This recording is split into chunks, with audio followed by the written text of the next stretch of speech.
Two wives. His favorite one, Rachel, had a young son. Later, she died at his birth.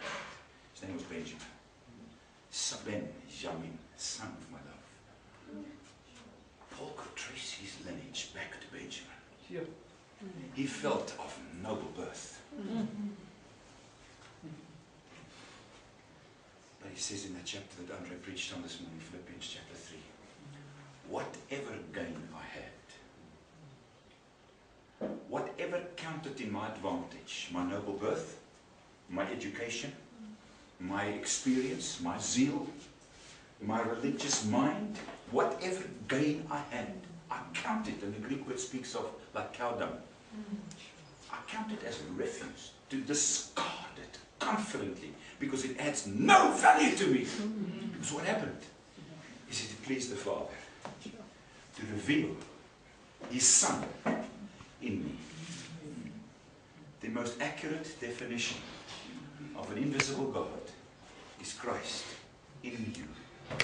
The attributes of God, the fruit of the Spirit, decorates your life and makes your life more attractive than any external decoration could add to. Not even Solomon. Can you imagine Solomon's wardrobe? Hey? I mean, that's why I had to marry so many wives. They had to help him make up his mind. What shall I wear today, darling? Jesus says, forget about Solomon. Take one flower. So, you know, we think Jesus is something very irresponsible when He tells us to take no thought. Come on, Jesus, now let's just get practical. Let's just get real. Come on. Someone wrote to me the other day, don't get so heavenly minded because then you're of no earthly use. I said, how ridiculous can you get? How ridiculous can you get? Because if you're earthly minded, you're useless. Jesus says, take no thought. Take no thought. Because those thoughts will take you. It will always make you feel I haven't got enough. I still need something more beautiful. I need to decorate myself. I'm going to go for another facelift and whatever lift needs to be lifted. But I'm going for all these things. I've got to look better. I've got to present myself better. I've got to look good. I've got to do this, trim here, trim there. And those thoughts occupy my time. And I cannot redeem my time. Because have you noticed, we're all on the same conveyor belt. I mean, 2010 was a destiny. I know it was a fat big soccer ball, but it was a tomorrow thing, and suddenly 2010 is now behind us. It's behind us. And we take thought, and our thoughts trap us, snare us in an inferior expression to the Christ life, the life of our design. And we have to try and fake things, and try and impress again, and win someone's applause, and feel that I belong to this group. You see, Jesus didn't come to start the Christian club. He didn't come to say to people, don't vote for Buddha, vote for me. Buddha's fat and ugly.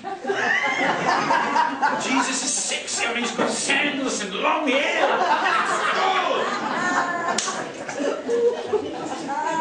Come on, Francois. He came to reveal. And what He revealed, He redeemed. He revealed the invisible God, as tangible, as visible as a human life can be. And He redeemed that life. He didn't redeem some kind of future mystery that you've still got to labor towards. Hopefully some of us will make it and we'll sneak into the, this rapturous moment. Goodbye, bye-bye world. Jesus speaks about the resurrection in John 14 after He's spoken about the cross. I go to prepare a place for you. He's not in the building business. He's not busy decorating some beautiful mansions out of space. He went to prepare a place for you so that you may be where He is. He says that you may be where I am. In the bosom of the Father. The only Son who is in the bosom of the Father has revealed Him. He has unveiled Him.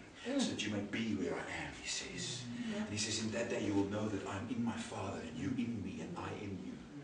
And intertwining took place.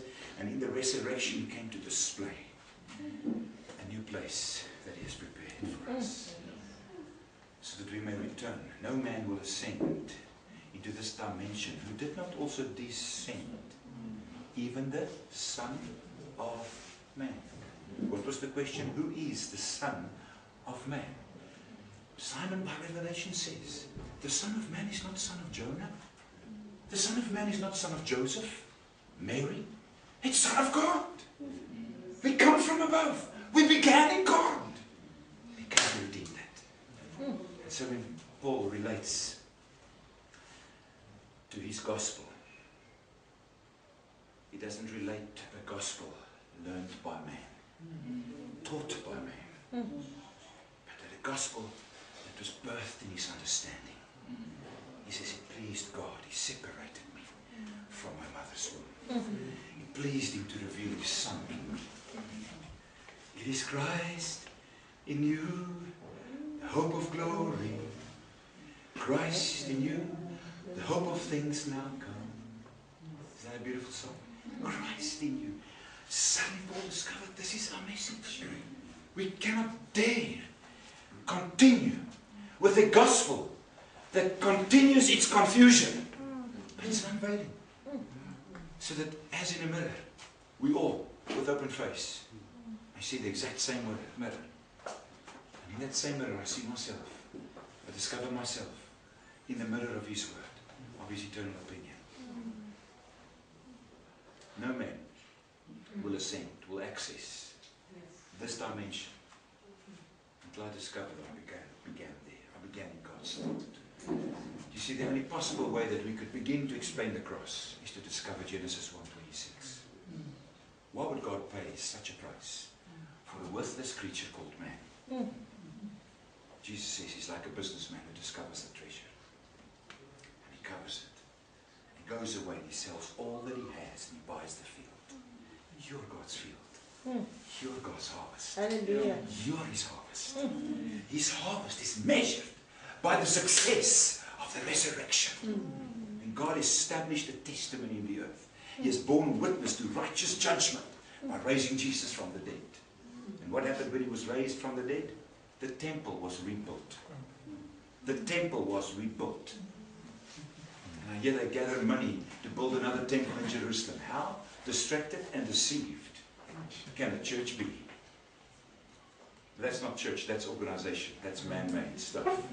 He doesn't dwell in buildings made by human hands. He prepared for himself a body. And his body is on display in Christ, as in a mirror. As in a mirror. In your life.